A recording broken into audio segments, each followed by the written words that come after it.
Welcome back to another episode of Love of Pages, your Geek Elite Media Network virtual book club. Yeah. Where us group of friends have an excuse to get together and make each other read books that we've been wanting to force on other people and drink. So today I have, as always, the lovely Naimah. Hey there. The beautiful Jessica. Hello. And the funny Stephen. That's me. And I'm Elizabeth.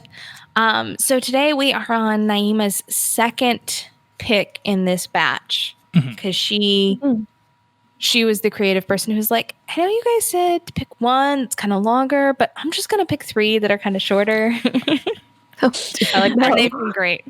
What? I like breaking the rules. Apparently so does Stephen. That was not the right book. I read your copy. Yeah, we are just a bunch of rule breakers. It's fine. It's what we do. I held up a good book. It's fine. Today we're reading Our Riches by, I'm going to butcher this name, Kaouther Adimi? I'm pretty sure that's how you pronounce it, yeah.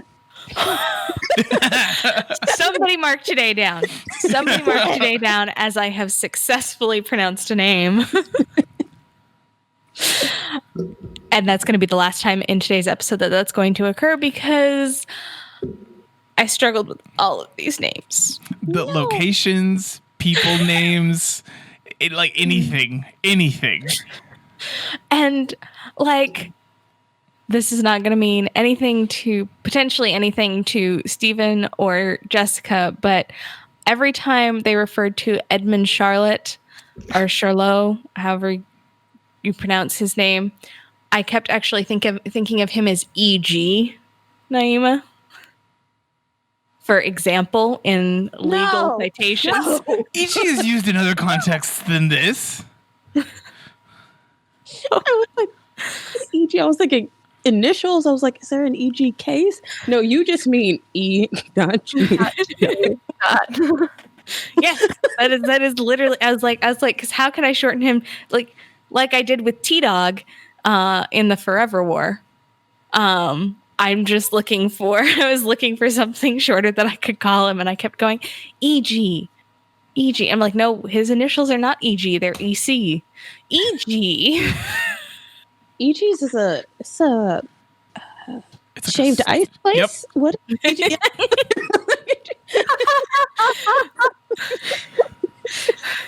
I was like, that rings a bell. Okay. Yep. I mean, listen, they could have turned his bookstore into an E.G.'s if this was like 2010. It was close. What happened? I'm kind of deciding. I think I'm going to go with C-Man instead of G-Man. We'll exclusively refer to them as Charlotte Russe. Oh gosh. But so before we jump into the book, and I'll hand it over to Naimah at that point,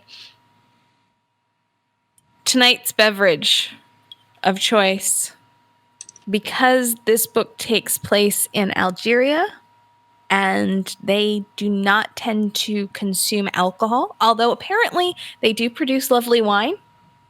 Things I learned researching, trying to figure out what cocktail to make. We all opted for mint tea tonight. So I am drinking just the classic Twinings mint tea. Very unadventurous. Naimah, what are you drinking? We picked up a Moroccan mint, and it's not the country that this book takes place in, but Northern Africa, you know. Getting there. We're getting close. You know. Jessica, what are you drinking? This is Harney and Sons Organic Peppermint. Yeah. Yes, it's delicious. Was this your first experience with Harney and Sons teas in general? No, I have a Deergeling tea that I've gotten in one of my book club box thing, subscription boxes thing.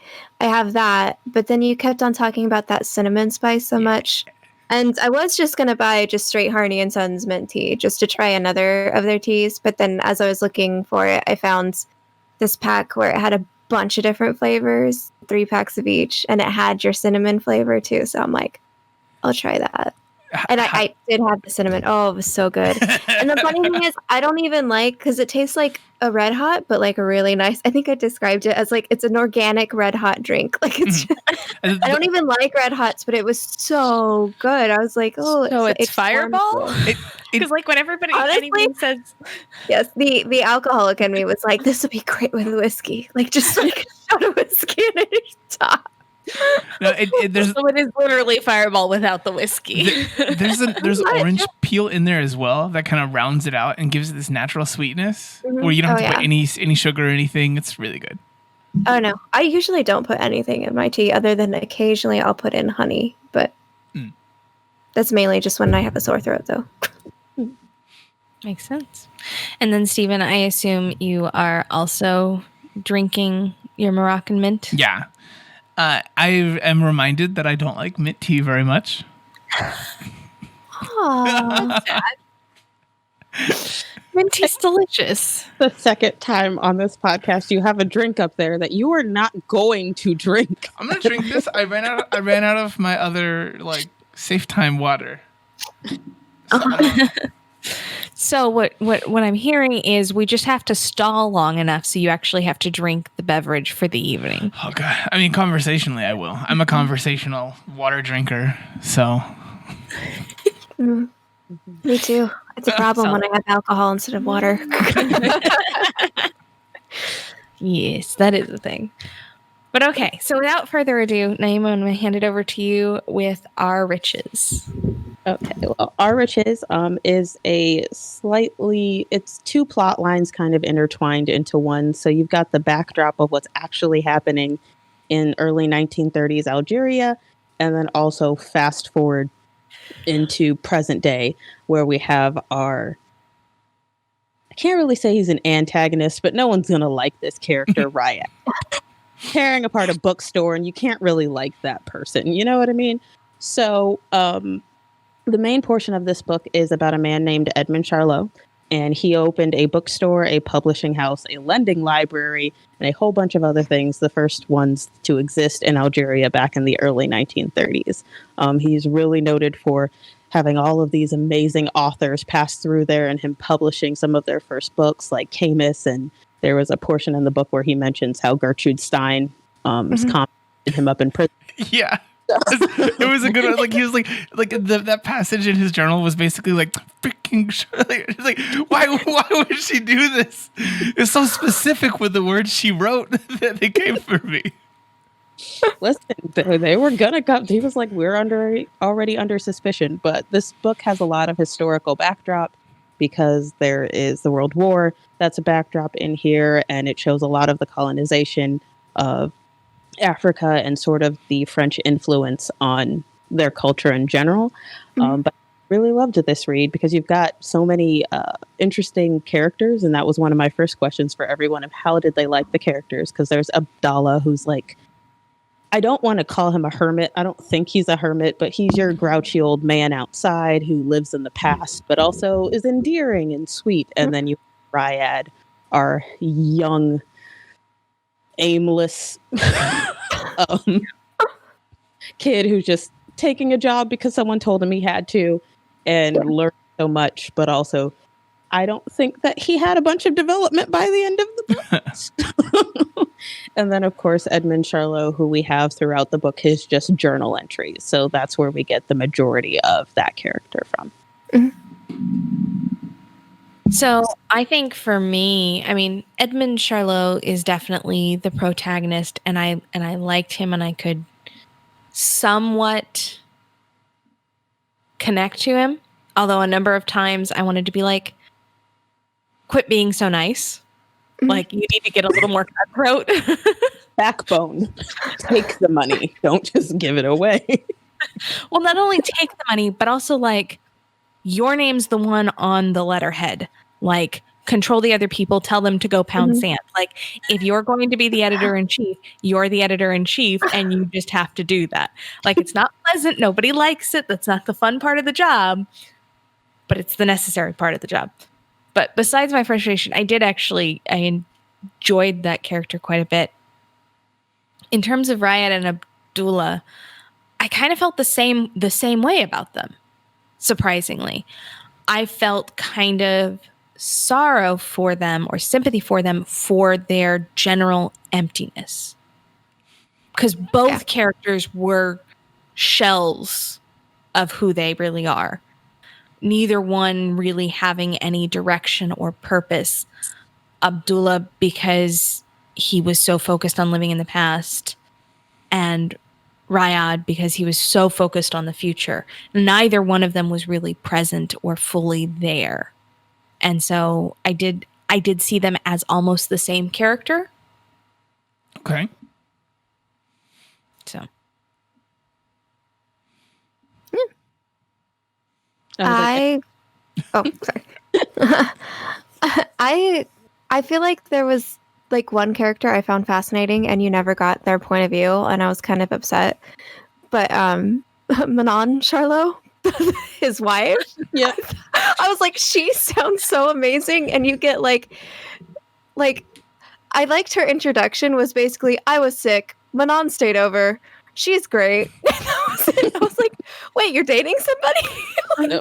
When did this happen? Oh wait, now you're married? What? Oh yeah, no. Was it now you're married, or was it that? Oh, and Manon's pregnant, and I was like, wait, did you get married? Did I miss that tiny little? It wasn't in there at all. It was basically like, I met this woman. I have kids. Now I'm going to France. It's like, what? I know. And she's taking care of, but then she takes care of the store. Like, she runs it. And straight up to the point that the other owners of the other things were like, oh, yeah, I remember Manon. She was great. And I was like, I don't know her. Like, That lady that ran the store. And it's like, wasn't it a man? It was like, no, he left. It was just his wife. For like years. It was his wife. You know what I mean? To hold that bookstore up, because there was sort of this, like, I liked the book that you could, like, see the decline. And I don't want to say this book is a warning for, like, any, like, bright-eyed young person that, like, hey, get a good business person on your side before you decide to jump in with all your money. Because he had, like, this great, like, 2-3 years at the beginning. And then all of a sudden, there's no paper supply because of the war. No printers will do anything. There's no books on his shelves. And he's calling people. And there are these famous like artists and poets that are like, hey, will you print my stuff? And he's like, hey, I don't have paper. So I would love to. I would love to, but put a pin in it. Yeah, no, see, except it's not just young. Like, it's not just young people. Like, that's just generally an issue across the board with anybody who has to run a small business and be in an actual, like, separate profession. Mm-hmm. Like, so many people, like, restaurants go under because somebody is a really great cook or chef, but they don't partner with somebody who's got any business sense, so they restaurant fails. Mm-hmm. Doctors' offices struggle with it. Accountants, like, just all sorts of people who are like really good at, I'm really good at this one little area. Mm-hmm. But you actually have to run the business. The whole thing. It's like the passion doesn't always like justify the business, because he had big dreams. I mean, I remember the passage where he's like, yes, it's going to be the first, like publishing house, lending library. We're also going to be all these things. And it like, he's just turning it into all these things. I'm like, bro, you had 12,000 francs, which I don't know what. I don't know the conversion rate either. Yeah. Not much. It couldn't have been a lot of money. And they were basically in a New York studio apartment with like a tiny staircase and a loft where he could put a twin mattress. So you weren't working with a lot, and yet promising the world to all of these people who didn't have a platform before, which is lovely and horrid. Like, I saw it coming before I even read it. I was like, oh, he's doing so well. But are we selling these? It just seems like someone comes in and you give them the book. Well, and not only are you a bookstore and all those other things, you're also like an art gallery. Yes. And like you got portraits, poetry slam location, and but it's all of these like wonderful things that like if I ever had to imagine a space I'd like to be in, it's that. But then I imagine it and go, that place will not be in business long. I just for all the reasons you guys have just talked about right now, I liked the person and I saw myself in them. Because every time I wanted to start a business when I was younger, I was presented with exactly these things about myself, and I knew this would be an issue. And this is my dream. I very quickly was like, I do not have the things for this. And I exited this idea in myself. Like I walked right past it. This person did not. And they went through all of the pitfalls. Luckily, they also happened to do it in a time where they were the first ones to do it. So it still has a place. It's not just that like failed. It's not the 50th craft brewery in the city, you know, to close that month. Like it's not just this one-off thing that doesn't matter. So they got to still have a legacy for it. I did also like Abdullah's crankiness. Oh yeah. Like, I don't know, there were a lot of interesting characters, but more than anything, I liked the different tones they chose to actually write for the people, because they weren't pulling from an actual journal for the person. And so one of the things that I liked the most about the characters and characterization in the thing were the different tones for them.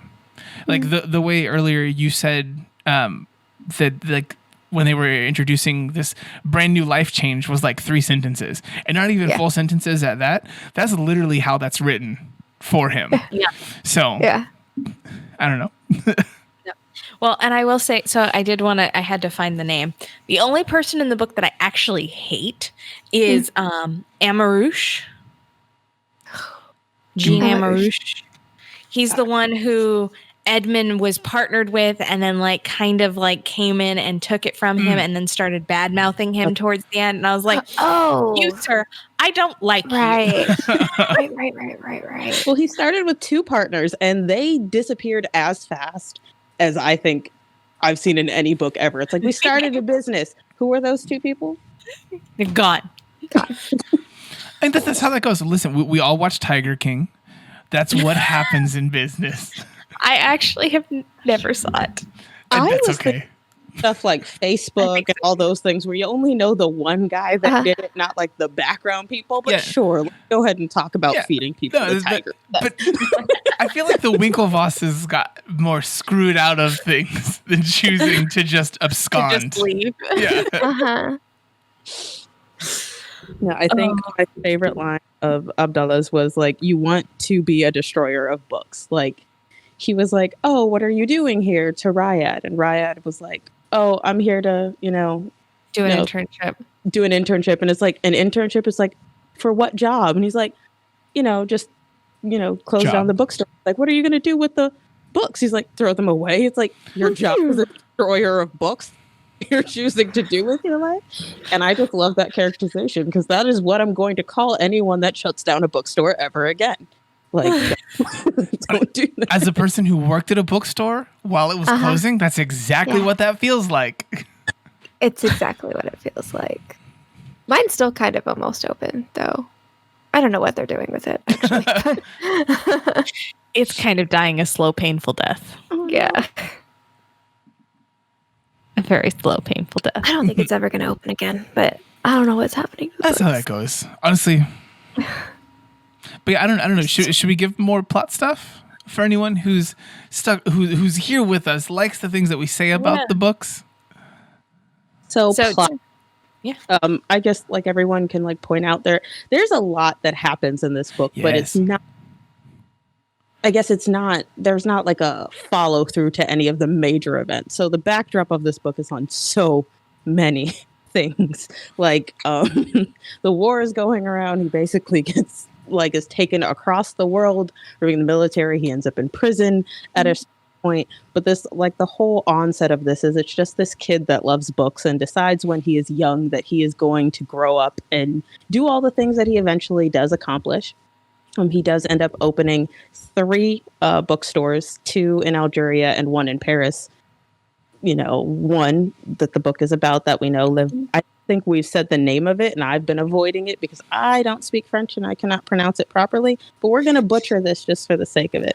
So it's Les Vraies Richesses, which is awful, but I'm going to say that. Can we go with LR? LR, yes. The bookstore. The bookstore, yes, in Algeria, which I think was the original name of this book, was just called The Bookstore in Algeria. Solid. So there was that bookstore, as well as a secondary bookstore that he eventually ended up opening, which I don't recall the name of, but that one actually got bombed twice because they didn't like what he was putting out. And there's a whole page of the book dedicated to just the second bombing of the bookstore. It's like towards the end there's like a page that says like the third bombing, I think, was like the last one that I ended up seeing. It was just like it's like the book equivalent of like the massive title credits that'll happen in a movie that take up like the full screen. It's like and they're just talking about the bombings that happen. Yep. So and the one in France also got bombed. Mm-hmm. Yeah. Like the second bombing of my Rivage's store, they totally destroyed it. Yep. The wine. Yep. Which is beautiful because that tone is coming out where it's just like he talks a certain way. And I would love it very much if Edmund Charlot did actually speak like this. We can't be sure, of course, 1930. But I mean, there's a lot going on in this book. But I don't know if any of the events that actually take place in it are actually like, I don't want to say thought out, but there's not like a big point of it. It's just sort of like, here's my story. Like, this is what's happening to me. Oh, yeah, that other thing happened. And oh, yeah, I'm friends with Albert Camus. And oh, yeah, Gertrude Stein like made a comment and I ended up in prison. And Emmanuel Robles and all of these other people that just happened to walk past my door, who we know to be these like bigger than life type of like authors and poets and all of these things. They're all kind of just nonchalantly thrown in the book as if like, yeah, it's just me talking about my friend. Well, it's the bookstore ends up kind of being like this like Studio 54 for authors. Yeah.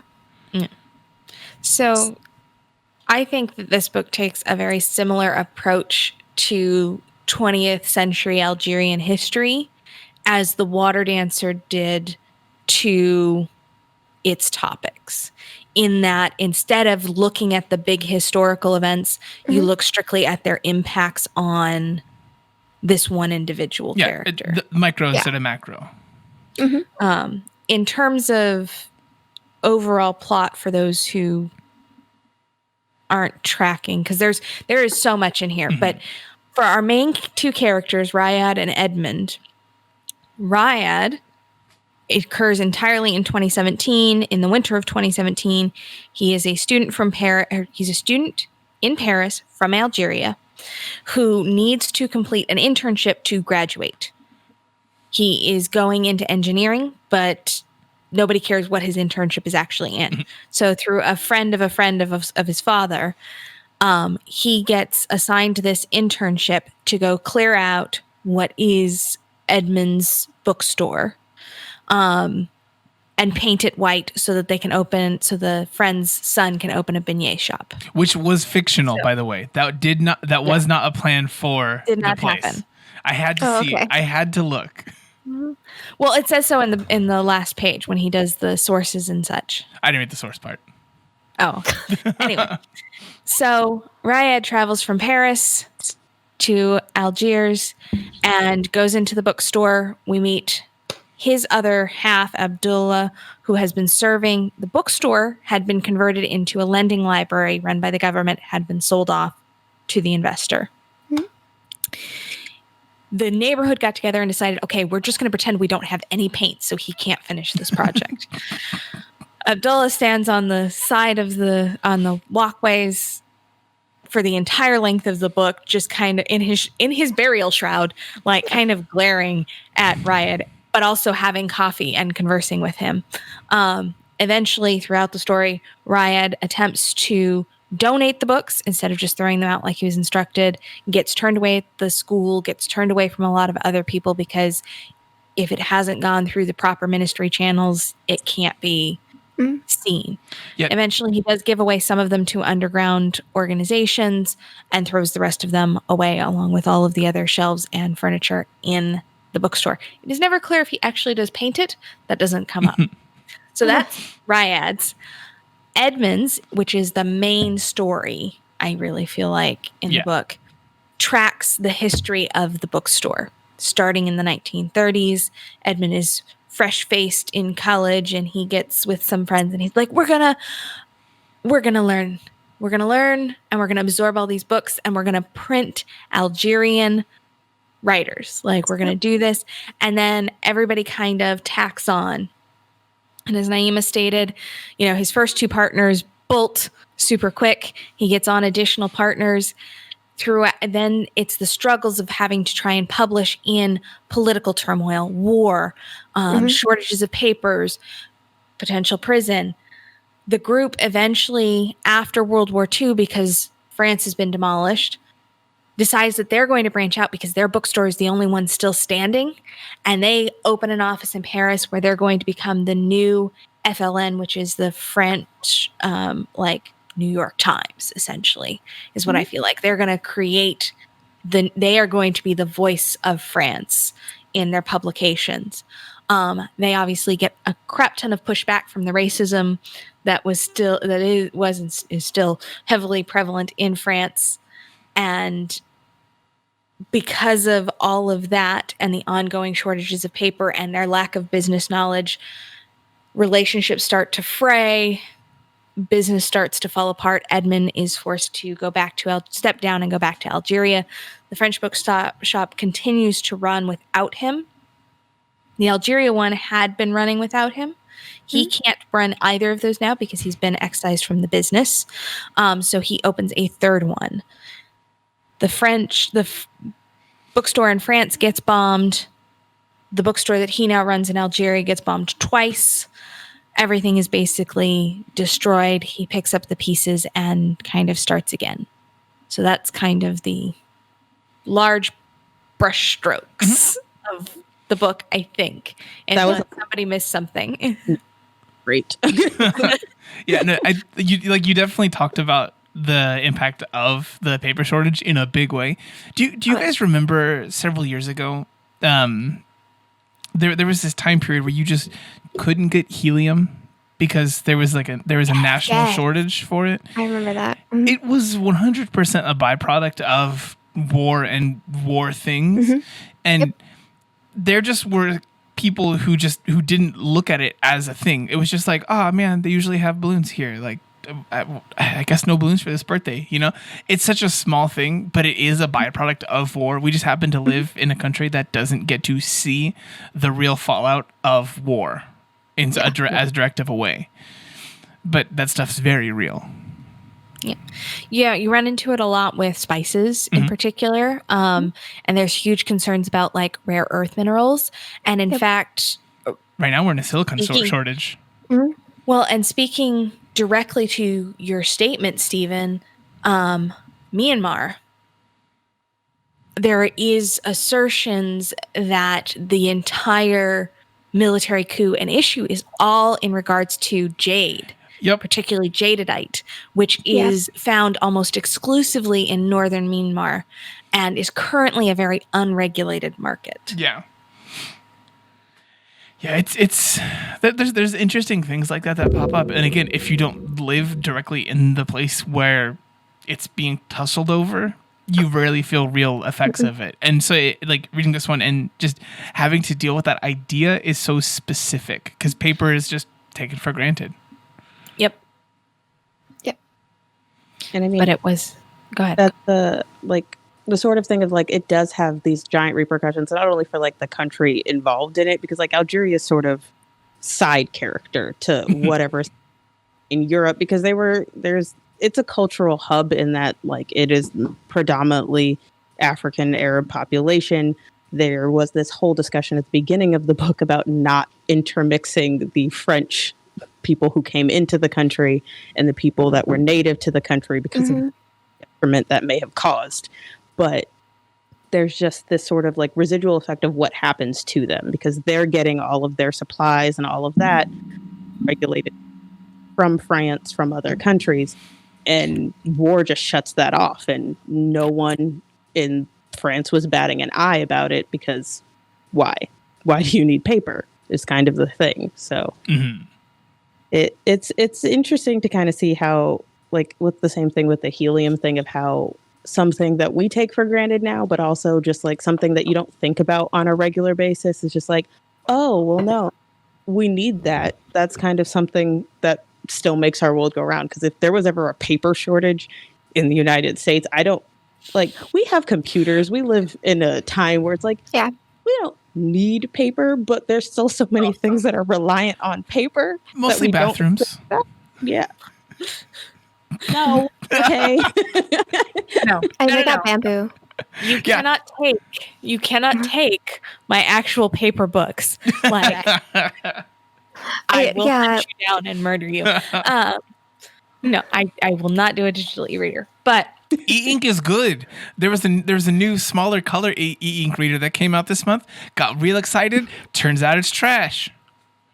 Listen, there was a whole conversation about this in this book. It was a very small conversation. Where, like, it was. Yeah. No, take your e-reading book and throw it. and what I really like about this book is I feel like it gives you a way into a section of history that at least I am not very familiar with. And I mean, I majored in history in college, but obviously attending school in the United States, it's very Western centric, very US centric even. So Algeria's independence is not a heavily discussed topic. And I feel like you get, while it doesn't dive into any one of these really important events, you get introduced to them.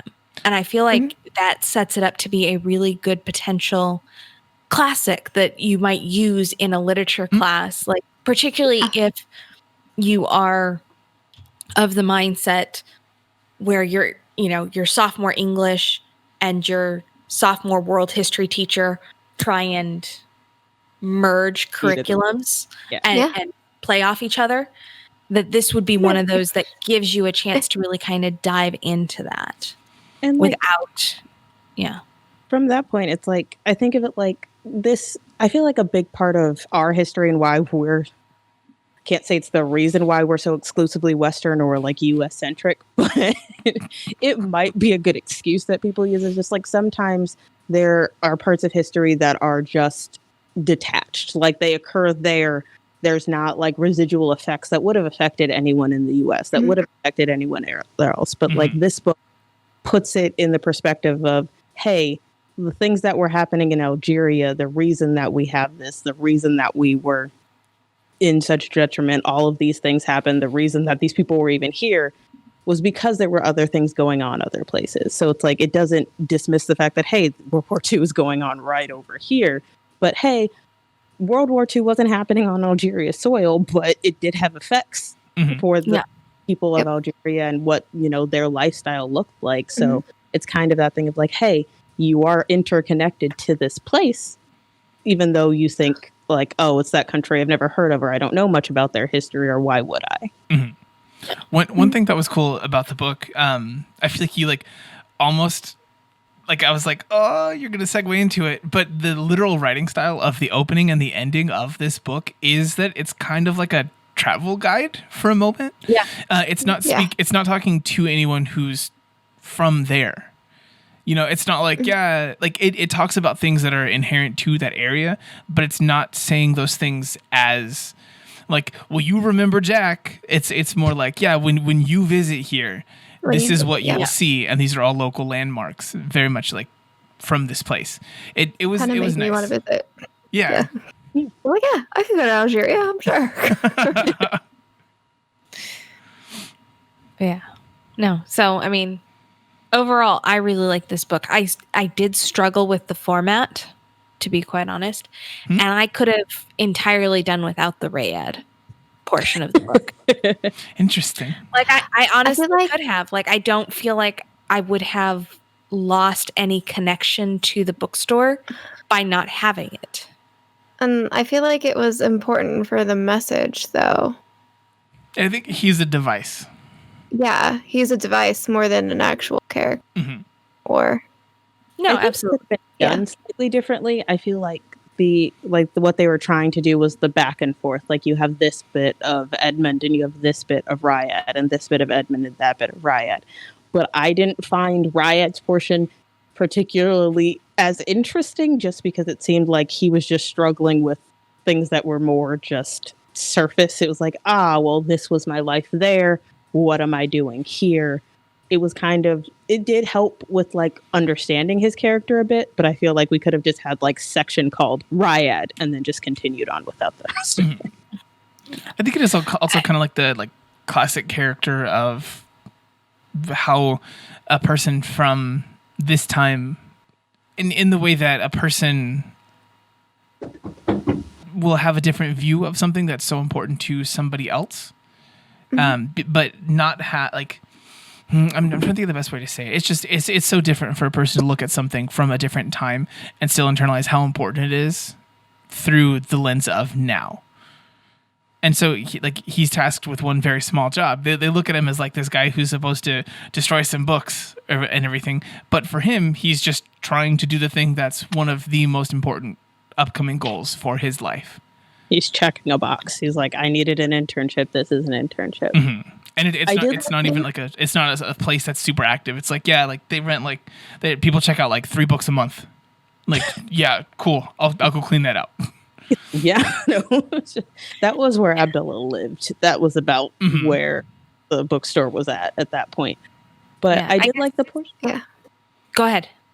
I did like the portions for Ryad, I guess, where it was kind of describing his not less necessarily dislike of books, but it made it a little bit more relatable. And he's just the type of person that gets very anxious around books because it described his anxiety about being around books. And he basically analogized text in books to mites on the page, which threw me off very well. And there was this whole portion where he got into it like, how do these people with their nose in their books not know what they're like ingesting and breathing in? And how do they not like end up in the hospital? I'm like, it's ink. You know this. It's not actual bugs. But like, it's kind of like his perspective of what books were. Like they weren't a thing that like lifted you away, or kind of how Abdullah was like, that was his company for so many years. It was just that thing over there that he didn't quite understand and made like a little bit of detachment because he didn't understand it. Yeah, I do think that scene was very important for his character development.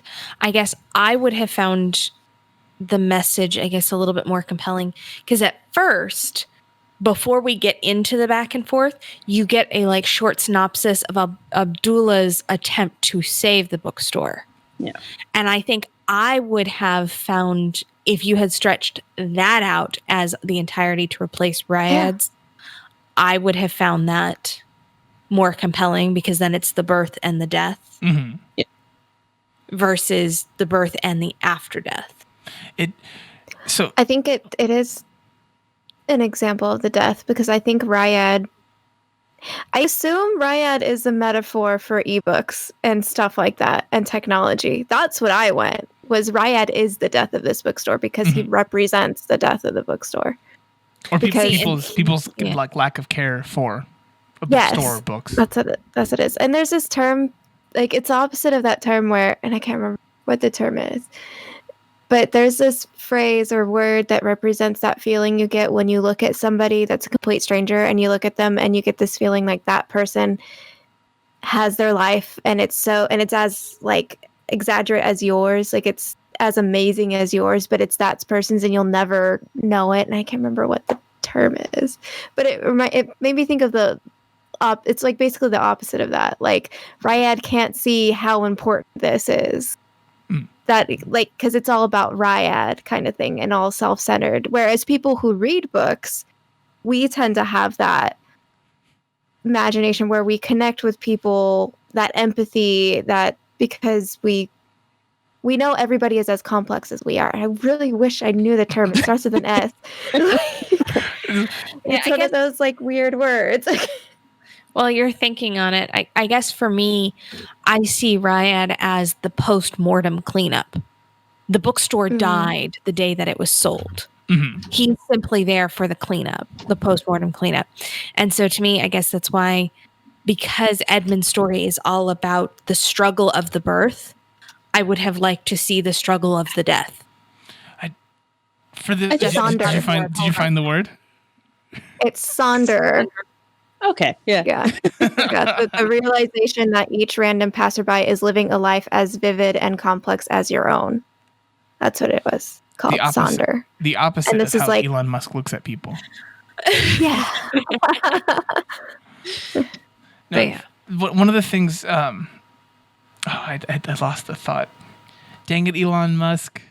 Dang you, Elon. While Stephen's trying to gather his, any other last thoughts or questions to pose? I mean, to your point, like, I think there was a little bit of death, but it was really small. I think I can like chalk it up to maybe like 2 lines where it feels like there was like this scene that to me feels like it came right out of like a really depressing movie, and they just decided instead of giving it a happy ending, they were just going to follow through on the really sad ending no one asked for. But it's like raining, and he doesn't want to put the shelves and stuff outside because he's come to this realization that it's like, I don't necessarily care about this stuff, but these people do. Mm-hmm. And so watching Abdullah on the other end of the street, he's like, I'm causing a harm by doing this. So he's like, if I can prevent this harm, I'm going to try. Winter comes around, it's snowing, and basically this last scene is just shelves out there, all the rest of the books out there that he couldn't figure out how to give away, basically just being washed away with the rest of, the rain. And it was like, I read that scene, it was like, well, that's a depressing image to have, but like it sort of wrapped it up in that like he felt something. It might not have been what we wanted him to, because his perspective is he has no interest in books, but he felt something for the way that the town felt or the neighborhood and Abdullah felt for that bookstore. Mm-hmm.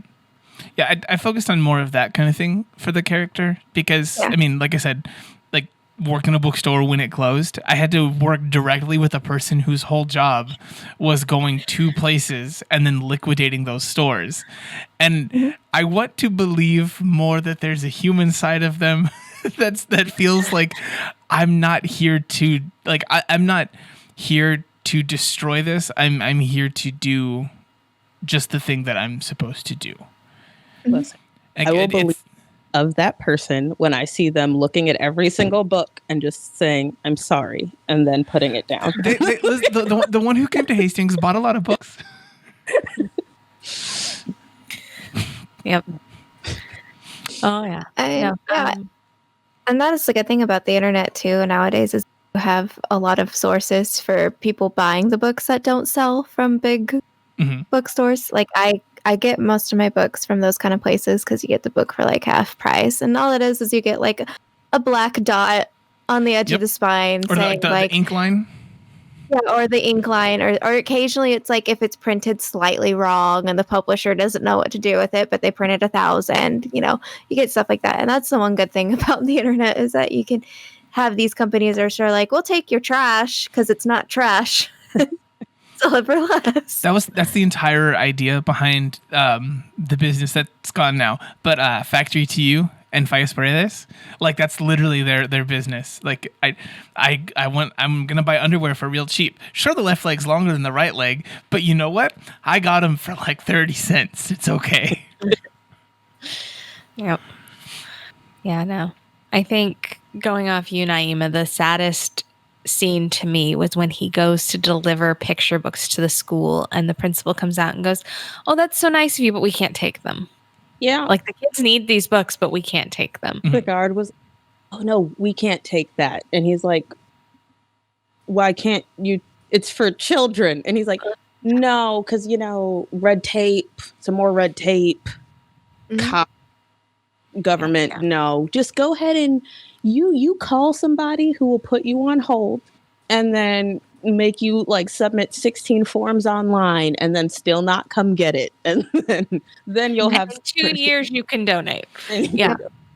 So it was that one, and then in Edmund's part, it was the brutal description of the massacres in Paris of the Arabs. Oh. Yeah. That was really hard to read. Yeah, I The took real that. chapter that just I goes right in there. I read this whole book today. And so I'm reading this after being like 90% or 95% of the way through another book right now that's just been depressing the entire time. So just drinking more poison today. That's all I did. Yep. Oh, goodness. But so on that note, on that very happy, positive note, Naimah, what's our next book to round out your 3? Book is, I'm going to show it on my phone because I don't know where I put it in this apartment. I think Jessica's got it in front of her. I have it. Yay! Okay, great. Yes. The Hour of the Star by Clarice Lispector. So this is actually a very old book. Clarice Lispector is the original publisher who wrote it in French. It has been translated 2 times. I actually have not read this book yet, so I'm very excited for it because it's been on my to-read list for like 7 years. But I don't know what is taking me to get to it so long. But there is the newer translation out, which seems to be resonating with a lot more people versus the first one. So I'm very excited about that. But this is a classic novel, and Clarice Lispector is actually one of the most prominent French female writers. So she's got a lot of books under her belt. So if you do like what we read next week, I do suggest you looking at a couple other of her books if they're in English. I'm not sure they are. Learn French. There you go. Yeah, it's an excuse to learn French. So fantastic. All right, to sign us out, Naimah, where can people find you? I am on Instagram at Imaginan, and also my book blog will be up finally this month, and it is other pages, other places. And Jessica, if people want to reach out to talk about finding secondhand books, where can they find you? You can find me on Twitter as @JMBaileyWrites. And Stephen, if people want to reach out to you about the sadness that is destroying of books, where can they find you? You can find me across all social media as some version of Peppermint Gentleman. For Twitter, that's Peppermint Gent for short. Excellent. And you can find me with the rest of Geek Elite Media at Geek Elite Media and our Facebook page /Geek Elite Media. Archived episodes of this podcast and other podcasts can be found on our website at geekelitemedia.com. Please remember to rate, review, and subscribe to this podcast and all the Geek Elite Media Network podcasts on whatever podcatcher you use. Helps us spread the word of our network and lets us keep doing all of these awesome things. If you have a couple extra dollars, please run over to our Patreon and help support us over there for new projects and extra episodes of all of our wonderful podcasts. But until next time, this is Love of Pages, reminding you to keep turning those pages and always remember to Geek out. geek out. Geek out.